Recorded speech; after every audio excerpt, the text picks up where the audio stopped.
Alors, un tutoriel pour FLDev, vous pouvez le récupérer sur mon FTP ou n'importe où. En fait, sur le Starport, il est disponible aussi. Vous le trouverez facilement sur Google aussi. Donc, quand on décompresse l'archive, on a ça. Vous voyez, c'est tout ça, on n'y touche pas, ça sert à rien. On lance FLDev.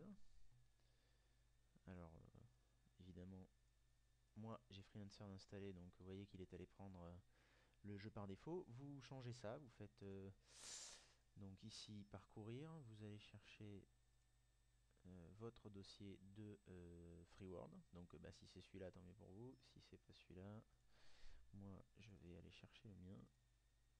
Et vous allez chercher donc, comme c'est demandé, le freelancer ini. Donc on le prend, on l'ouvre. Il fait ce qu'on appelle parsing DLL, c'est-à-dire qu'il lit les DLL. Ici là, ça s'est pas changé tout seul, donc on va le changer.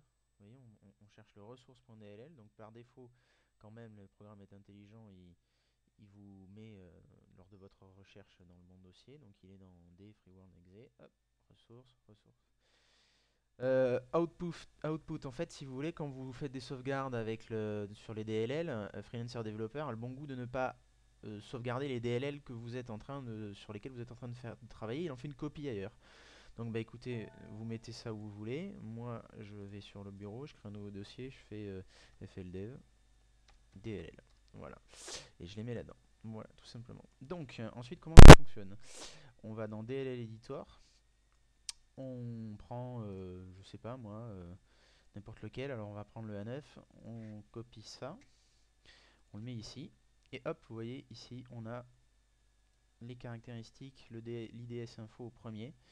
Alors évidemment, comme c'est là, c'est très moche, donc c'est beaucoup plus, enfin c'est de l'XML, hein. C'est ce qui fait les infocards.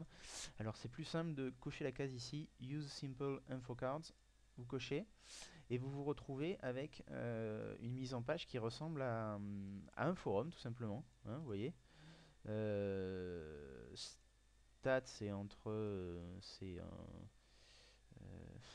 gras, c'est centré. Euh, Tout le reste est à gauche, enfin etc. Donc vous pouvez faire des modifications. Si je prends l'IDS Info 2, que je le copie là, hop, et voilà le petit texte. Voilà, c'est très simple. Très très simple. Il n'y a pas grand chose à savoir de plus sur Freelancer Developer. Cet onglet là sert à repérer les erreurs qui sont données par la console du serveur, donc c'est autre chose. Ici vous avez des outils différents et variés. Bon, un angle et distance calculateur, un position générateur. Les settings, moi j'ai jamais rien changé, ça marche très bien comme ça.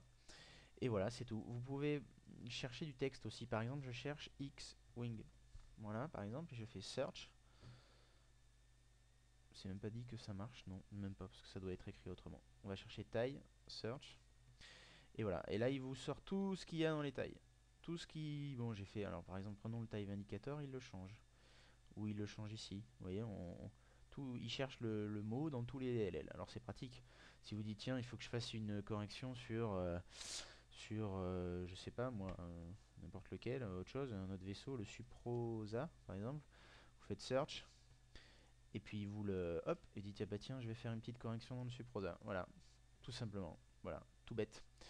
Et voilà, les modifications, comment ça s'applique? On les applique ici. On fait applique change. Il vous fait un message d'erreur, vous faites un message d'avertissement, vous dites oui, et c'est fini. Voilà, c'est sauvegardé.